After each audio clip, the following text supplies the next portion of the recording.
We now draw near to God, who rules in all nations. May God bless our country and all countries. We shall seek to live in harmony with all peoples.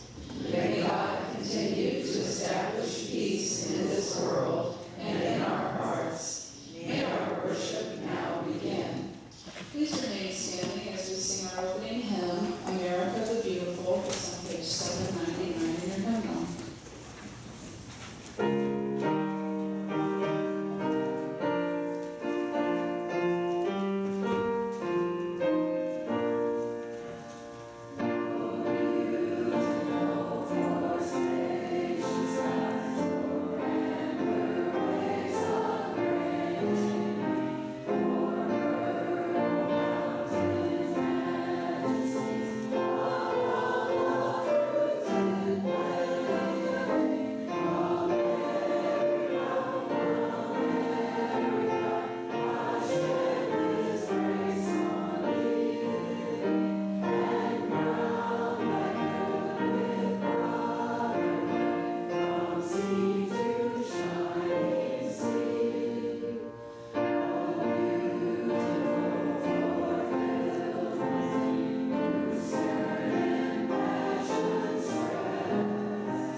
Let us join our voices in the prayer of confession.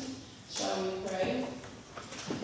Holy God, we wave the flag this week, and our hearts beat with pride at the stirring sounds of the band.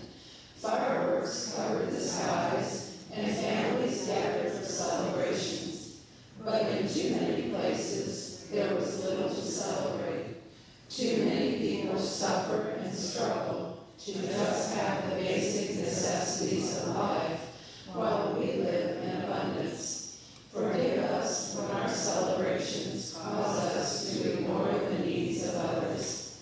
Guide us, O God, to bring hope and comfort to all peoples. In Jesus' name we pray. Amen. Friends, hear and proclaim the good news. In Jesus Christ we are forgiven. Thanks be to God.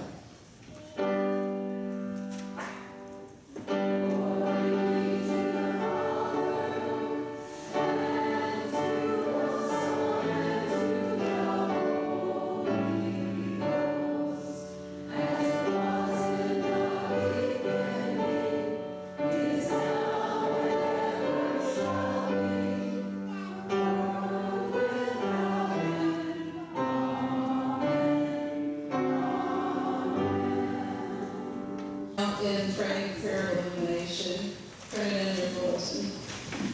Shall we pray? Lord, open our hearts and minds by the power of your Holy Spirit,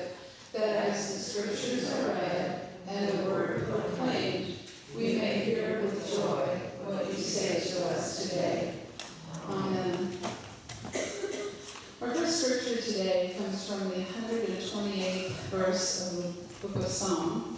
Please join me in reading in your Pew Bible, page 583, verses 1 through 6. Blessed is everyone who fears the Lord, who walks in his ways. You shall eat the fruit of the labor of your hands. You shall be happy, and it shall be well with you. Your wife will be like a fruitful vine within your house. Your children will be like olive shoots around your table. Lo, thus shall the man be blessed who fears the Lord. The Lord bless you from Zion. May you see the prosperity of Jerusalem all the days of your life. May you see your children's children. Peace be upon Israel. And the second reading is from Matthew 22, verses 15 through 22, and found on page 857 of your Bible. Then the Pharisees went and took counsel how to entangle him in his talk. And they sent their disciples to him along with the Herodians, saying, Teacher, we know that you are true and teach the way of God truthfully, and care for no man, for you do not regard the position of men. Tell us then what you think. Is it lawful to pay taxes to Caesar or not? But Jesus, aware of their malice, said, Why do you put me to the test, you hypocrites? Show me the money for the tax. And they brought him a coin. And Jesus said to them, Whose likeness and inscription is this? They said, Caesar's. Then he said, Render therefore to Caesar the things that are Caesar's, and to God the things that are God. When they heard it, they marveled, and they left him and went away. This is the word of the Lord. Thanks be to God. We will now join in singing the first verse of Jesus Lassie as the children come forward at the time of the children.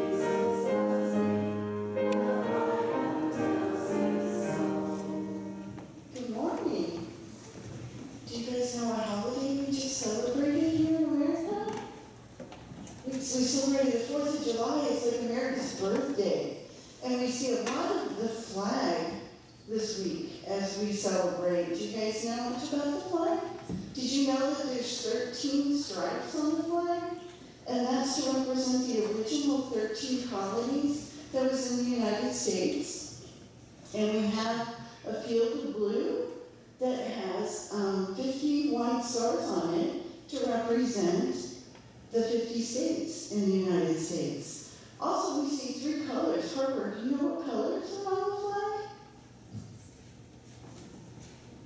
She did say red. It was very soft. Yeah, so the red, we're going to say, represents courage, the courage of all of the men and women who had fought to keep our country free. And do you know your color, Chet? A little bit? Do you know what color this is? Do you know? Is it blue? Yeah, it's blue. Yeah, and the blue represents justice that we hope we have in our country. And when we say Pledge of Allegiance, we say with liberty and justice to all. And then the white represents purity, to hopefully that our leaders and everyone does what is right. I think we challenge that sometimes, but we try. That's what the colors represent.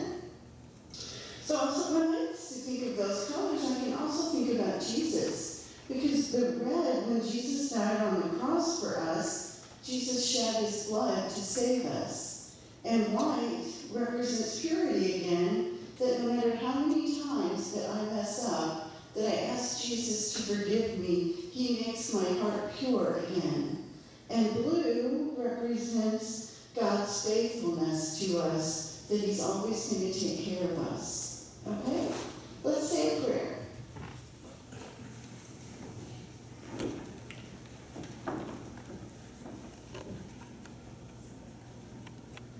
Dear God, thank you for letting us live in a country as wonderful as ours. Amen. A very patriotic children's moment. And, you got your red, white, and blue on, had the flag. Still have the flag up. We had it up last week. Decided, since 4th of July is sort of in the middle of the week, we'll just continue to celebrate. I hope that you all did have a great celebration of our nation's birthday, some say, Independence Day, the 4th of July. Of course, we always celebrate with all kinds of neat things going on. And probably, let me ask, this is the audience participation part. How many of you sang the Star Spangled Banner in the last week? Not very many. Okay, how many of you sang America the Beautiful? We just did. We just sang it. Okay, there we go. Okay. Very good, very good. I mentioned that back there. Yeah.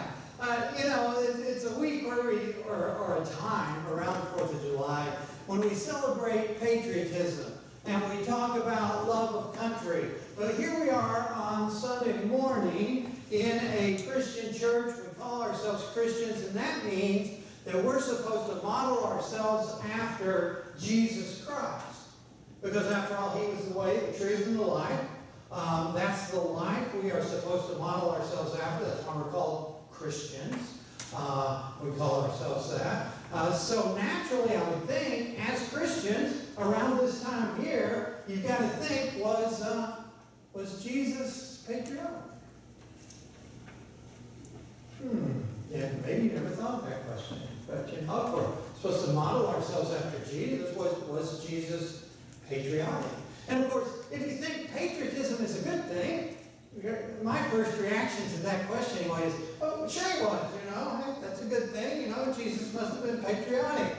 But was Jesus patriotic? When you think about what happened to him, he was actually arrested, brought before the authorities, and condemned to death. But wait a minute, those authorities were the Roman authorities, and the Romans were the occupying rulers of the land at that time. Really the land where Jesus was born and raised and lived in his lifetime was Judea. But wait a minute. It was the Judean religious and political leaders who went to the Roman authorities and said, this guy's perverting our nation. But wait a minute.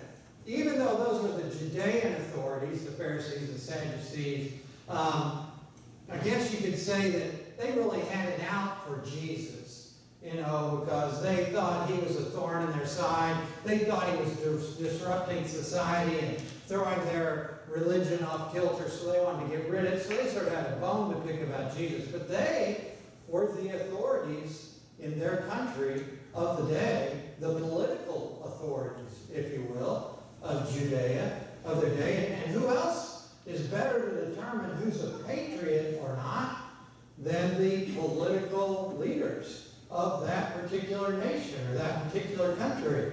So, was Jesus patriotic?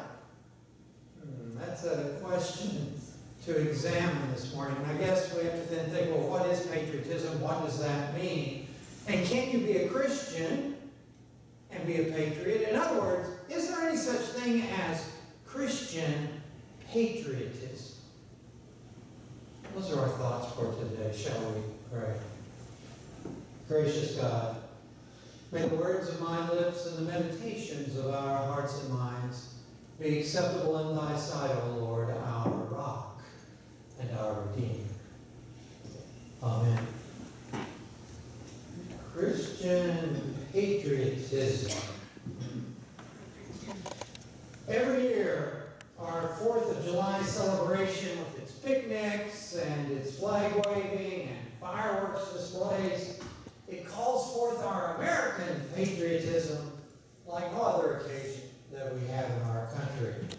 And I think it's also a good time to reflect on our country's history, on its traditions, on the ideals of this particular nation. And it's certainly the time when we display the love that that we feel for our country, the country into which we were born, or in the case of some, that we have adopted as our own, even though we were born somewhere else, like Herb here.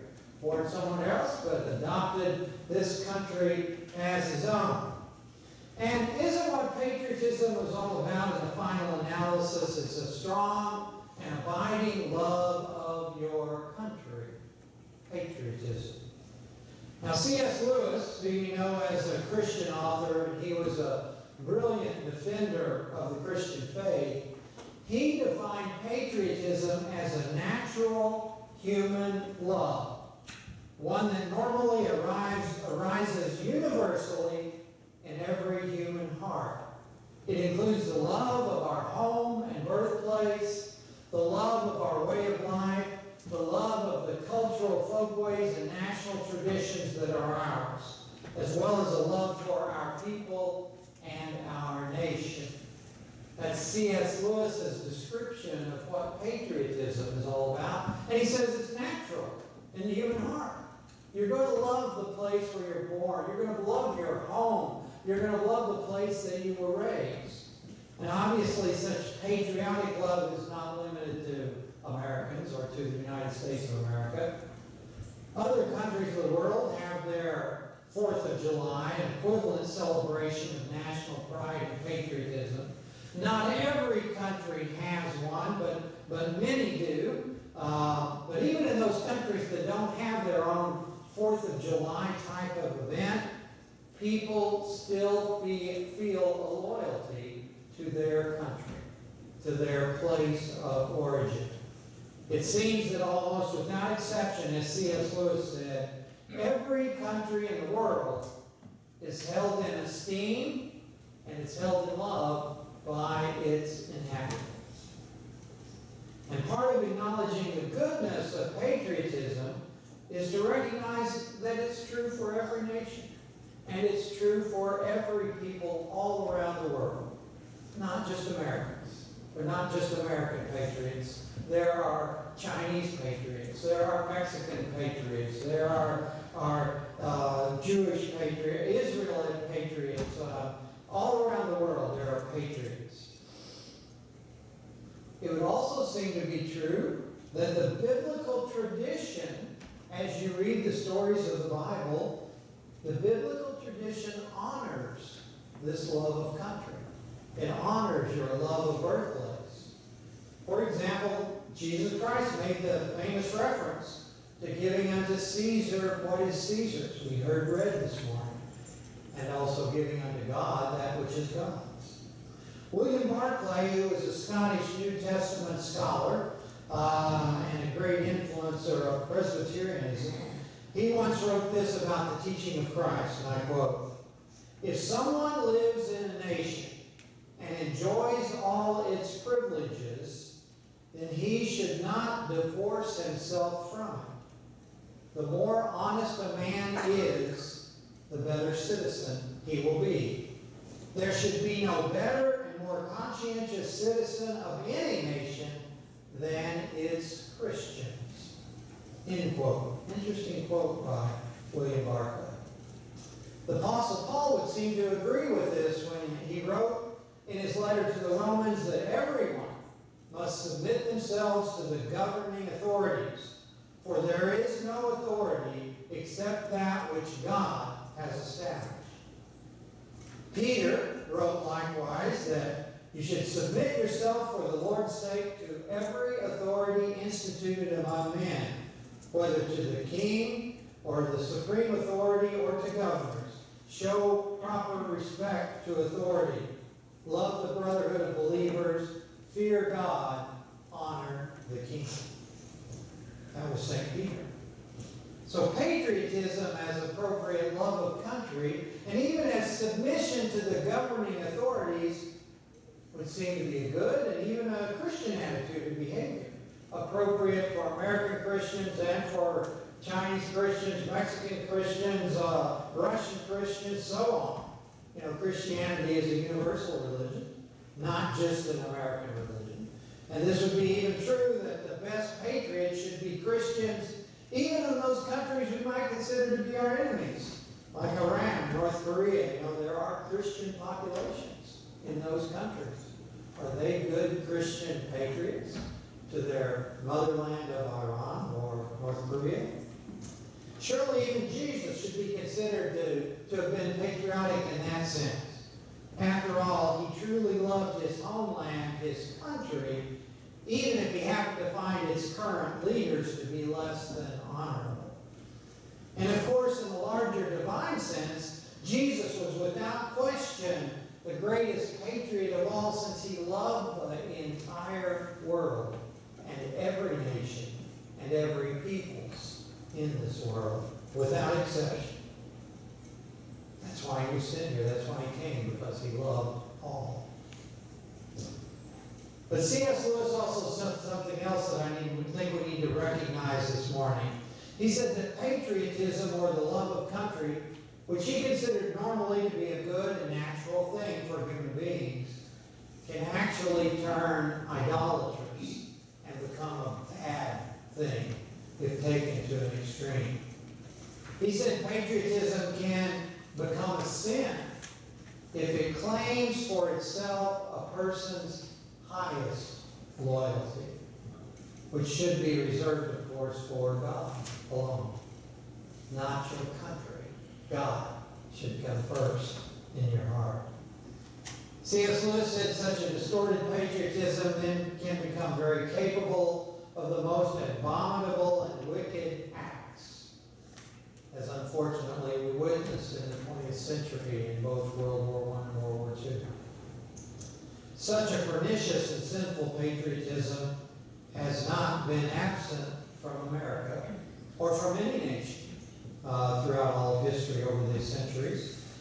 And it can lead us to view the rest of the world in ways that are unchristian and immoral. In other words, if we put our nation first above God, then it causes us to view people in a lesser light than what God asks us to view all of our people, which is as our brothers and sisters under God's care. Nevertheless, it remains true in the life of Christians that God should always have the last word, not the nation, not the state. So the Christian, we are at once subservient to the nation, but we're also called to be the conscience of the nation. And that puts us in a difficult position, doesn't it, as Christians? It isn't always easy to follow the way, the truth, and the life that Jesus Christ gave the example for.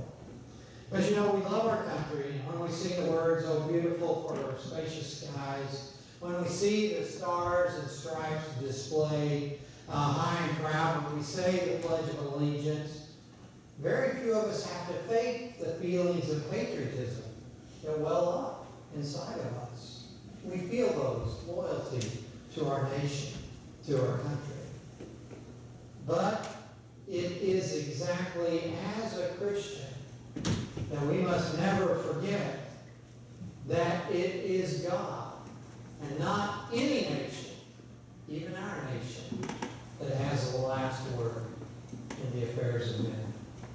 All nations, including the United States, are subject to God's divine authority, to God's power, to God's law. And every nation, including ours, must come under the judgment of God's higher power and of God's higher law. So we Christians, we might be the best citizens, yet that never means that we should be blindly obedient to the governing authorities. Indeed, true Christian patriotism may well mean going against popular thinking and sometimes standing up for the unpopular cause, but the just cause in the eyes of God. It may well mean taking the risk of being the moral conscience of our nation at the risk of the disfavor of our fellow citizens. Yet this is our calling as Christians. If we are to be true patriots and lovers of our God first and our country second. Someone, and I couldn't find who I attributed this quote to, but someone once said, it's not my words, said this, and I quote, "He loves his country best who strives to make it best." End quote. This, then, I think, is the sometimes difficult but necessary tension in which we live as Christians. As people who are both persons of faith and patriotic citizens of our own country. We want to love and honor our country, and we do, but we also love the Lord God and we follow Jesus Christ, who calls us to obedience, who calls us to love the whole world and its entire peoples in this world. That's the higher love. That's the higher allegiance. And most of the time, in loving and being loyal to our own country, we can also love God and honor and respect and be loyal to God. But unfortunately, my friends, there are times, and they are very excruciating times, when we cannot both love God and agree with or obey our own country. If our country is doing things with which God cannot morally agree. And it's in this tension that we live as patriotic Christians in the good old USA. And Christians for centuries have been forced to live their lives all over the world, beginning with the earliest Christians in Judea and the larger Roman Empire, in this tension. Are we supposed to be patriotic and always follow what our country says to do? Well, no, we have to follow a higher calling. We have to follow God, and we have to listen to God's call on our lives first, while still trying to be a good citizen of our country as well. And to be a Christian in the early years, of course, the first few centuries of Christianity, was a very dangerous thing. If you declared yourself publicly to be a Christian, you could be imprisoned. You could be put to death for doing that. Those days are over, right? It's not the case today. At least it's not the case for us in our country. But at this very moment, somewhere in the world, there are people who are suffering persecution by their own government, by their own country, because they are following the way of Jesus Christ. And we like to think as Americans in this country that's never going to happen to us, right? We're truly privileged to live in what is the most democratic and the most free nation that has ever existed in the history of the world. We are the most democratic and the most free. We're not perfect, not at all. But we've done a good job in many ways. I think the best country that has ever existed in this world, but our country's not perfect. History teaches us that occasions will continue to arise where to obey our Christian conscience, to honor God, to follow in the Christian way, truth, and life, we may be forced to oppose the policies of our own country. And we can do that and still be patriotic, fortunately, in this country, because there are ways to try to change our government. There are ways to try to change rules and laws in this country that we can take a stand on as a Christian people. And we need to recognize, our friends, that those times do come about at times in our lifetime. And to be a Christian patriot means sometimes to take a stand against what your country may be doing or believing at that time.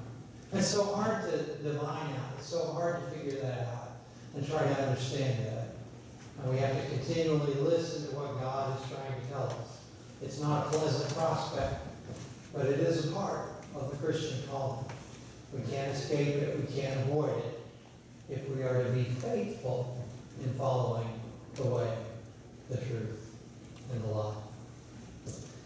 So on this July 4th, this celebration week of Independence Day, we as Christians, we gladly and we wholeheartedly joined in the patriotism of our American heritage. I'm sure you did. I certainly did. We love our country. We join in celebrating the ideals, the history, the past, the present, and the future of the United States of America. But at the same time, we must recognize that our faith in God, the God who made the heaven and the earth and who is Lord over all the nations, calls us to seek to continually improve our nation and to hold it to the highest ideals of God Almighty. We are called as well to extend our love and care to the entire world, to the whole world, because we worship a God whose deep, deep love is universally extended to all peoples in this world and to all creatures that are on this earth. That, I believe, is the true Christian patriotism to which Christ calls us on.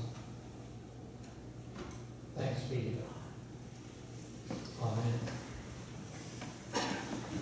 Let us now respond to our word this morning by rising either in body or in spirit and singing My Country 'Tis of Thee, number 807 in your hymn.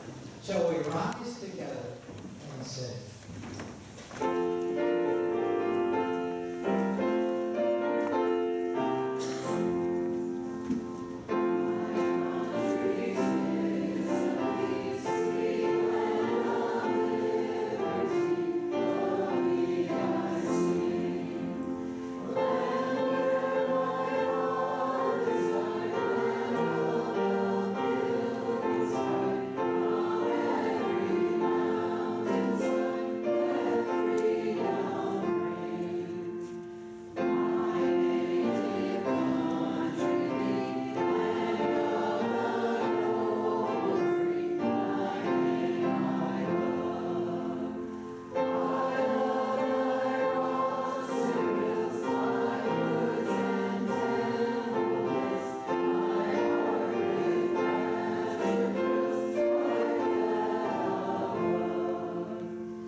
Which you find printed in your bulletin this morning. I believe in God the Father Almighty, maker of heaven and earth, and in Jesus Christ, his only Son, our Lord, who was conceived by the Holy Ghost, born of the Virgin Mary, suffered under Pontius Pilate, was crucified, dead, and buried. He descended into hell. The third day he rose again from the dead. He ascended into heaven, and sitteth on the right hand of God the Father Almighty. From thence he shall come to judge the quick and the dead. I believe in the Holy Ghost, the Holy Catholic Church, the communion of saints, the forgiveness of sins, the resurrection of the body, and the life everlasting. Amen. We're now to that point in our service where we have an opportunity to give back from the many ways in which we have been blessed by our God. So as our ushers come forward and we hear our special music this morning, be generous in your gifts.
marching on.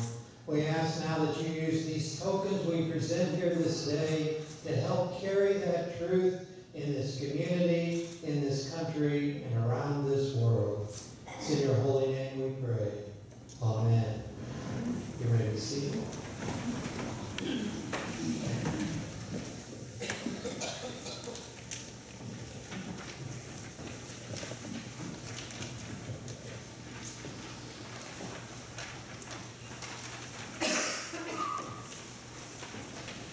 We now approach the Lord's table.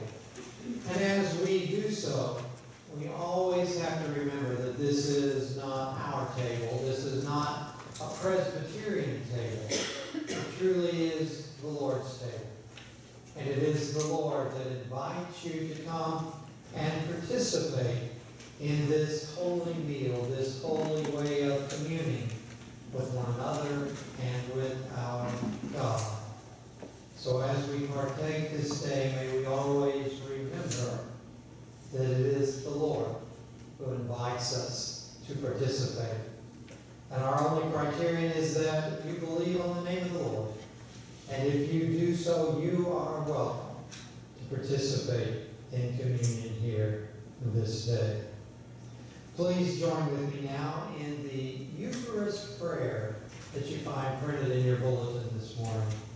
The Lord be with you.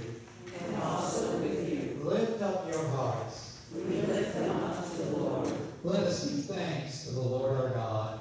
It is right to give our thanks and praise. What a week this is, O Lord. It's time to gather and celebrate, a time to reflect on the blessings of freedom that have been so sorely fought for and won. The time to committing ourselves to offering the freedoms that we cherish to other people as well.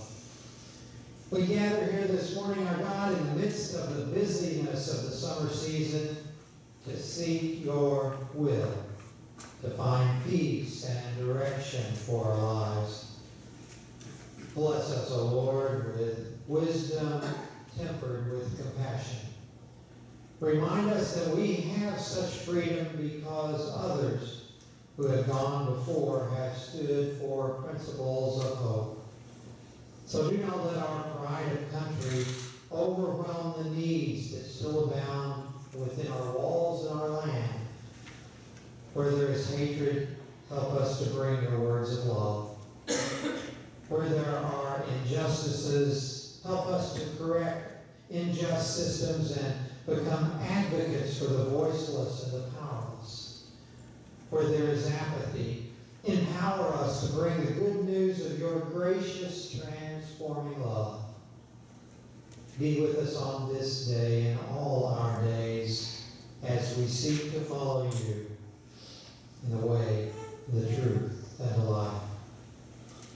We ask now that you bless this table and its elements as we prepare to commune directly with you and with one another.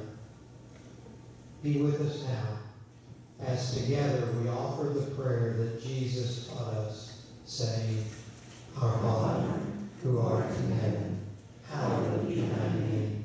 Thy kingdom come, thy will be done, on earth as it is in heaven.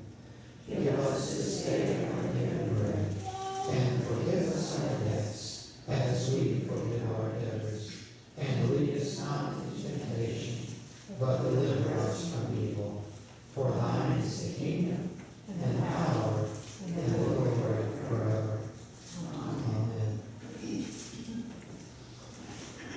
On that last fateful night when Jesus gathered together with his disciples, they met in a room around a table to eat a meal together.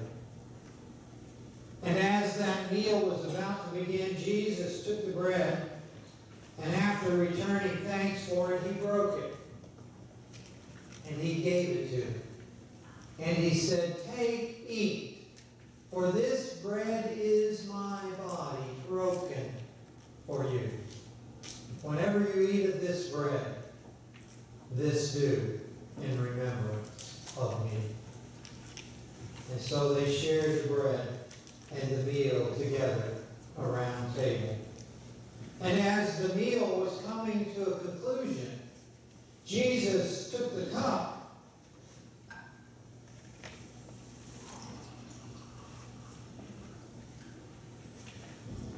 and after returning thanks for it, he shared it with them and said, "This cup represents my blood. This cup is the symbol of the new covenant between you and God, because this cup is my blood shed for your sins. And whenever you drink of this cup and you eat of this bread, this do in remembrance of me." And he shared the cup solemnly with them around the table as they looked at him and tried to understand what it was he was saying to them, which is, anytime you share of bread and cup together as a gathered people, this do in remembrance of Jesus Christ, our Lord and Savior. Well, this table has been prepared. It is Jesus who invites you to come and participate. All is ready. May we all now celebrate the Lord's Supper.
This week, which we have spent our time celebrating and enjoying the bounty of this country, we need to remember that it is Jesus who is our all in all.